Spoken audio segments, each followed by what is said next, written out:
Hidden కెమెరాలు లేవు, ఎక్కడ ఒక హిడెన్ కెమెరా లేదు, ఎక్కడ ఒక వీడియో బయటికి రాలేదు. సో సెన్సేషనలైజ్ చేయద్దు, ఎందుకంటే బ్లూ మీడియాకి అదే పని ఉంది.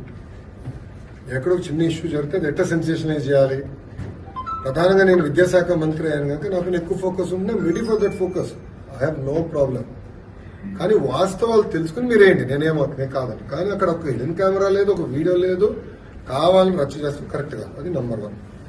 నంబర్ 2, అక్కడ ఏం జరిగిందో మీకు తెలుసు. ఆ చేసినోడిని ఇమ్మీడియట్ గా అరెస్ట్ కూడా చేశాం. ఎరిజం ఒక 3-4 మధ్యలో జరుగుతున్న వివాదం అది. వాళ్ళు అరెస్ట్ చేశాం. ఎవరితో మాట్లాడారు, ఎక్కడ మాట్లాడారు, మొత్తం ఇంటెలిజెన్స్ డిపార్ట్మెంట్, డీజీ ఆఫీస్ నుంచి అది రివ్యూ చేస్తాం. బట్ హిడెన్ కెమెరా అనేది ఎక్కడ లేదు. హిడెన్ కెమెరా లేదు. అసెంబ్లీ సెట్ ఉందంటే మీరు చూపించండి. I'm ready for shoot. There is no hidden camera any కానీ. హిడెన్ కెమెరా లేనప్పుడు కావాలని దుష్ప్రచారం చేస్తాం, కరెక్ట్. 4 మధ్యలో అది ఇష్యూ ఉంది.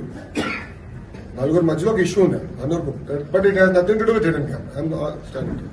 ఒక ఆడకూతురు అట్లా బహిరంగంగా వచ్చి అట్లా ఆరోపణ చేసింది. దీని ఏ విధంగా ఆడవాళ్ళే హిడెన్ కెమెరా అయితే ఉందా లేదా నేను సూట్ గా మిమ్మల్ని అడుగుతున్నా, మీడియా మిత్రులు వాళ్ళు ఉన్నాయని చెప్తున్నారు. అవును సార్, దొరికినాయా? లోపలికి వెళ్ళట్లేదు కదా సార్. పోలీసు వాళ్ళు వెళ్ళారు, కలెక్ట్ చేసుకున్నారు, ఎవిడెన్స్ ఉంది.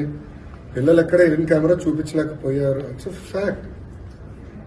సో మీరు కూడా దుష్ప్రచారం చేస్తాం మానేయండి ఫస్ట్.